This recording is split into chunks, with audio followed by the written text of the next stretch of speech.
Hi, this is Brandon from Watches on You. Today we're taking a look at the Breguet Marine Chronograph Reference 5827. And first I'd like to remind you that we're here at JB Hudson Jewelers in Minneapolis, Minnesota, taking a look at this piece where this watch is available on sale pre-owned. I'll be leaving a link in the description to this watch on the JB Hudson website, and I'll also be leaving a link in the description to our channel store where we sell our favorite watches and watch accessories. It really supports the channel if you make purchases on there, and again, we have our favorite watches and watch accessories, so it will be worth your time to kind of scan through those, as you'll probably see something you like. So now moving on to this piece. So as I said, this is the Breguet Marine Reference 5827. Now I'm a big fan of the Breguet Marine. It's kind of a rarity in Minnesota because we don't have an authorized retailer here. Actually, JB Hudson used to be an authorized dealer of Breguet a while ago, but we really don't have that Breguet presence in this area, so it's quite a treat to be able to review one. I personally own a Breguet Type 20 Transatlantique, and I love that watch. If you kind of have been following the channel for a while, I was going to try to sell that, but I eventually decided not to, as it was kind of the first really nice watch I bought on my own. So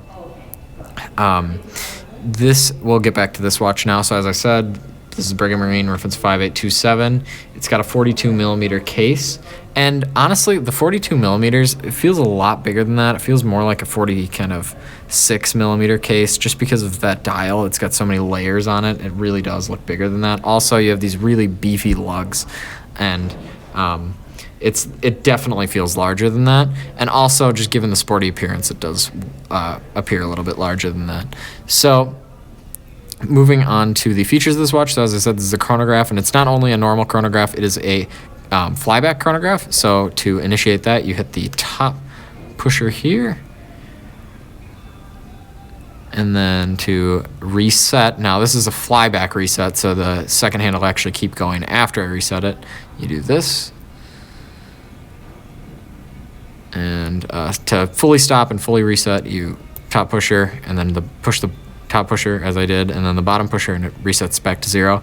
And interestingly on this, the chronograph's minutes hand is also on the center stock as opposed to on a subdial, and that's used in, I believe, the Type 21 Breguet, and that is just kind of an interesting feature. It's not typical of chronographs like this.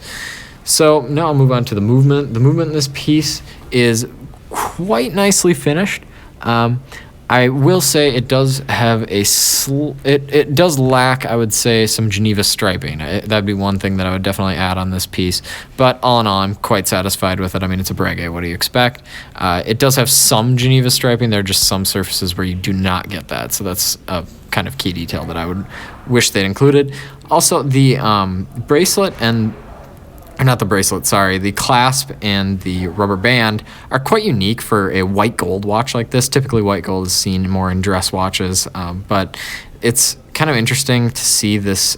It's almost like a buckle slash a deployant clasp, because usually deployant clasp, obviously they have somewhat of a buckle on them, but this one is really beefy, as if it could be just its own standalone buckle, but it again also is a deployant clasp, and it works nicely. I have on my Type 20, I have the Breguet deployant clasp in addition to the normal bracelet, and I think that it's fairly comfortable. There are some complaints of the end sticking into people's arm, but again, on a sports watch, however, I'd prefer it didn't have this, but I mean, you get these two little loops here where you can secure it very, very nicely onto your wrist. So it's not really a safety concern. It's just, it seems strange to me to have a deployant clasp on a sporty watch like this. I mean, the water resistance is 100 meters, so you could be totally comfortable bringing it in a pool or anything like that.